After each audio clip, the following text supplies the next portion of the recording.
SK가 글로벌 바이오 제약 기업으로 도약을 추진합니다. 최근 상장한 바이오팜과 바이오사이언스에 이어 오는 2023년 SK 팜테코를 상장해 글로벌 바이오 1위 기업에 도전합니다. 먼저 양현주 기자입니다. SK가 종합 바이오 회사로서의 입지 굳히기에 나섰습니다. 혁신 신약 개발뿐만 아니라 원료 의약품 위탁 생산을 확대해 글로벌 시장에 본격적으로 진입하겠다는 겁니다. SK바이오텍은 2017년 BMS 제약의 아일랜드 생산 시설을 인수했고 주식회사 SK는 2018년에 엠팩 지분을 인수했습니다.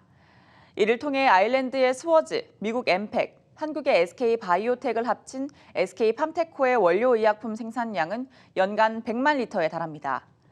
SK팜테코는 지난해 7천억 원의 매출을 달성해 규모면에서 국내 CMO 가운데 2위로 자리매김했습니다.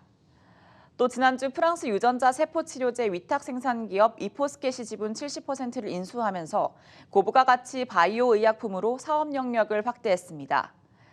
SK가 이처럼 공격적으로 바이오 사업을 키우고 있는 건 세포 유전자 치료제 시장의 성장세가 매우 가파르기 때문입니다. 2023년을 목표로 상장을 준비 중인 SK팜테코는 공모자금을 활용해 현재 100만 리터 정도인 생산량을 글로벌 CMO 선두기업 평균인 150만 리터 수준으로 늘린다는 계획입니다.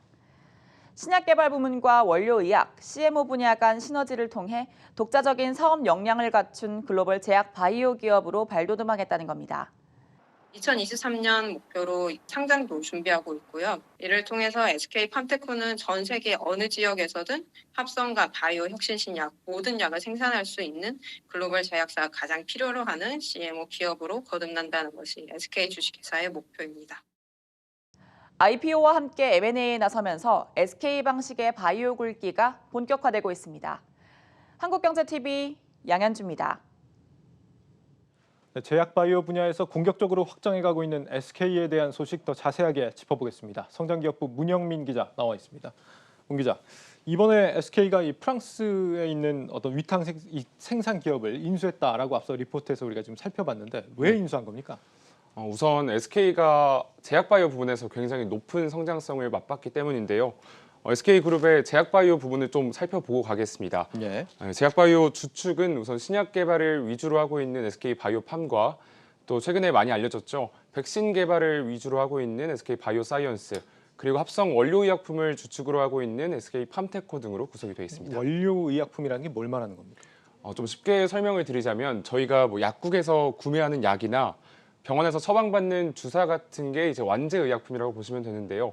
이 완제의약품을 만들기 위해서는 필수적으로 들어가야 되는 원료가 있습니다. 이를 원료의약품이라고 합니다. 네네. 계속해서요. 설명하자면. 이어서 모두 설명을 드리자면 우선 SK바이오팜은 또 미국과 유럽연합에서 뇌전증과 기면증 신약 허가를 받았고요.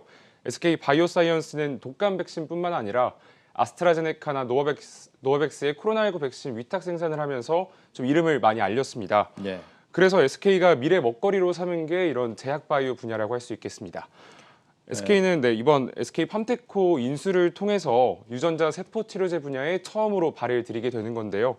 이 유전자 세포치료제 분야는 연평균 40% 이상 성장을 하는 되게 고성장 분야입니다. 오는 2025년에는 약 120억 달러의 그 규모를 형성할 것으로 예측이 되고 있고요. 또 현재 바이오의약품 시장은 항체 치료제가 주도를 하고 있지만 이 업계에서는 5년 안에 이 세포 유전자 치료제가 이런 항체 치료제를 뒤집을 것이다라는 전망을 내놓고 있습니다. 그래서 이렇게 아직 블루오션으로 평가받는 이 분야에 SK가 뛰어들지 않을 이유가 없었던 거죠. 그러니까 정리를 좀 하면 SK 제약바이오는 크게 한 세 가지 줄기로 나뉘는데 바이오팜은 신약이고 바이오사이언스는 백신이다. 그리고 이번에 떠오른 팜테코의 경우에는 의약품 원료를 만드는 회사다 이런 거군요. 네, 맞습니다. 그런데 이제 팜테코가 이번에 프랑스 기업을 인수를 하면서 원료만 만드는 게 아니라 바이오 치료제도 개발할 수 있게 됐다. 영역을 확장했다 이런 얘기죠. 네, 맞습니다. 네. 왜 그런데 직접 그 SK가 만들지 않고 이렇게 인수하는 과정을 통해서 하는 겁니까? 네, 우선은 유전자 세포 치료제에 대해서 좀 알고 갈 필요가 있습니다. 네. 우선 이 분야는 굉장히 좀 까다롭고 들어가기 어렵다고 평가를 받는 분야인데요. 전 세계적으로 시장이 형성된 지 얼마 되지 않았고 또 인체 내 유전자와 세포를 다루기 때문에 이 기술 진입 장벽이 굉장히 높은 편입니다. 특히 생산시설이나 연구 인력을 당장 설립하거나 또 확충하기 이전에 기반 기술이 있어야 하는데 이를 안정적으로 확보하기에는 많은 시간과 비용 등 어려움이 따릅니다. 그래서 이러한 리스크를 직접 감당하기보다는 이미 해당 기술을 보유한 기업을 인수하는 방법을 택한 겁니다. 또 이포스켓시는 현재 글로벌 공급 부족에 시달리고 있는 아스트라제네카나 얀센의 백신의 원료죠. 그 아데노바이러스 벡터 플랫폼 기술도 보유를 하고 있는데요. SK 측은 이포스켓시가 이러한 유전자 세포 치료제의 핵심 기술을 보유하고 있기 때문에 인수를 결정했다라고 설명을 했고요. 결과적으로 유전자 세포 치료제의 높은 성장성뿐만 아니라 어떻게 보면 좀 리스크 완화 차원에서 이번에 인수를 결정했다고 보시면 될 것 같습니다. 네, 앞서 리포트를 보면 이제 최근 4년 동안 생산 시설을 3곳이나 인수했다라는 건데 상당히 좀 공격적인 투자인 것 같다 이렇게 볼 수 있겠습니다.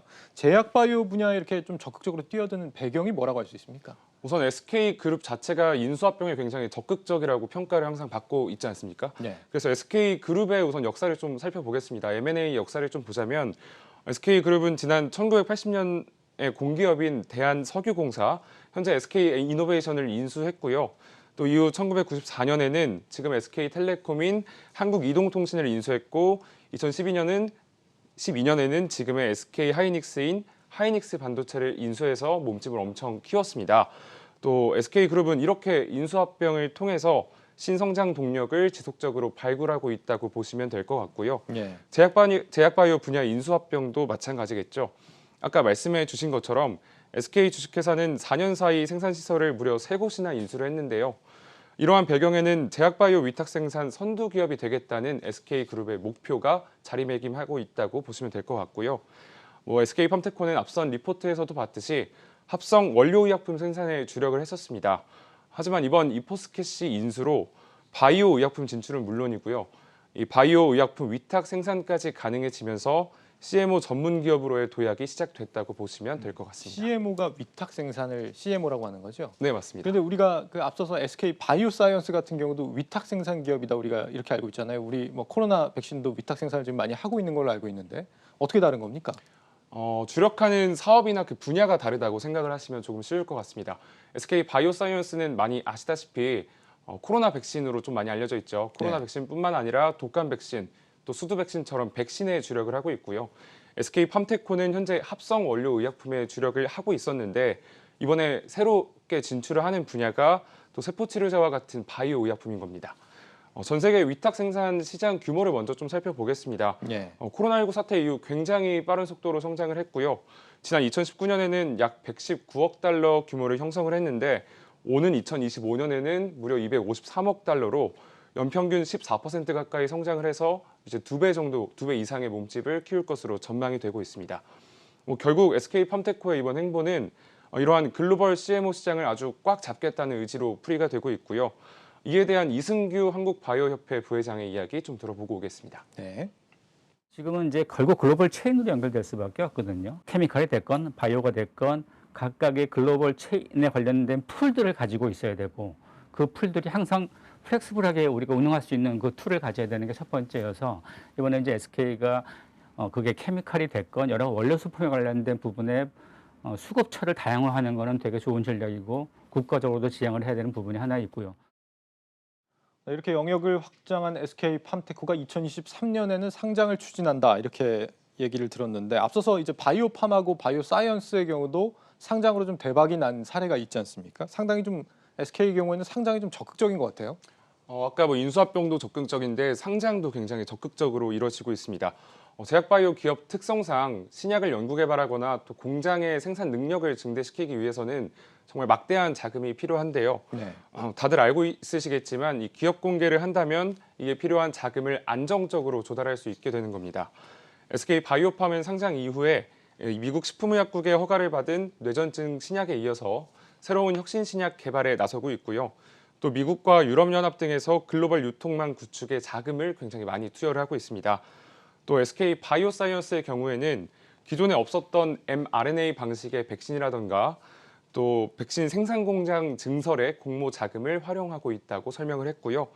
사실 모기업 입장에서는 이런 자회사가 상장을 통해서 기업 가치를 상승한다면 모기업 또한 그 기업 가치가 올라가기 때문에 상승 모멘텀이 충분히 생긴다고 볼 수 있는 거죠.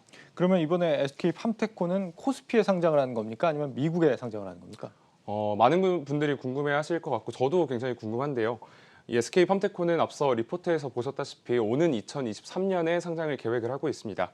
다만 국내 증시에 상장할지 미국 증시에 상장할지는 아직 미지수지만 좀 예상을 해보자면 아무래도 이 CMO 통합 법인이 미국 현지에 있습니다. 네. 그래서 미국 상장 가능성이 조금 더 높게 점쳐지고 있는 거고요. 실적을 좀 한번 살펴볼까요? 네, 지난해 SK팜테코의 매출액은 약 7천억 원 정도로 추정이 되고 있는데요.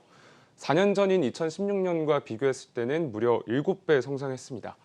또 증권업계에서는 이러한 성장세를 유지를 한다면 증시 입성 즈음에는 1조 원가량의 매출을 올릴 수 있을 것으로 전망을 하고 있습니다. 예. 또 이러한 흐름이라면 SK바이오팜 또 SK바이오사이언스에 이어서 SK그룹에 자랑할 수 있는 세 번째 바이오 상장 기업이 탄생하는 겁니다. 이렇게 지금 제약바이오 분야에서 공격적으로 확장해가는 SK에 대한 소식을 우리가 살펴봤는데 문 기자가 직접 취재하면서 본 이 SK팜테코 전망이 좀 어떨 것 같습니까? 좀 희망적으로 보는 게 좋습니까?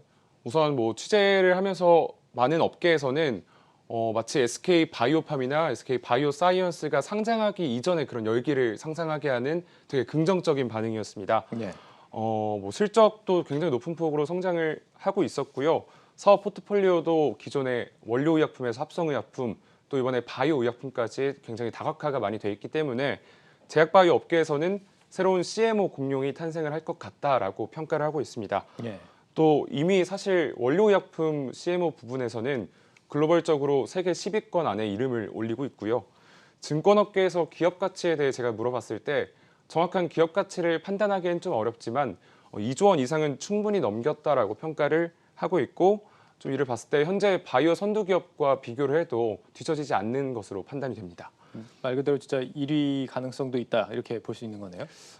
좀 이제 제 개인적인 취재를 하면서 얻은 좀 사견을 좀 드리자면 지금 사실 전 세계 바이오 CMO 분야는 셀트리온과 삼성 바이오로직스가 좀 꽉 잡고 있지 않습니까? 예. 선두그룹의 그 두 기업이 이름을 계속 올리고 있고 공장도 지속해서 짓고 있기 때문에 SK팜테코가 지금 목표로 하는 아시아나 또 미국, 유럽에 있는 밸류 체인을 구축을 해서 글로벌 CMO를 만든다고 해도 이 두 기업이 가만히 있지 않을 거라고 좀 전망이 됩니다.